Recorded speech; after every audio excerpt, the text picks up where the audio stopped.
శ్రీరాముని చరితమును తెలిపెదమమ్మా, ఘనశీలవతి సీత కథ వినుడోయమ్మా. శ్రీరాముని చరితమును తెలిపెదమమ్మా, ఘనశీలవతి సీత కథ వినుడోయమ్మా.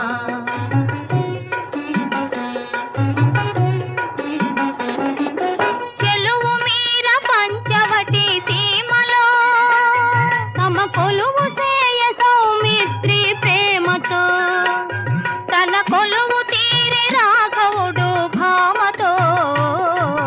శ్రీరాముని చరితమును తెలిపెదమమ్మా, ఘనశీలవతి సీత కథ వినుడోయమ్మా.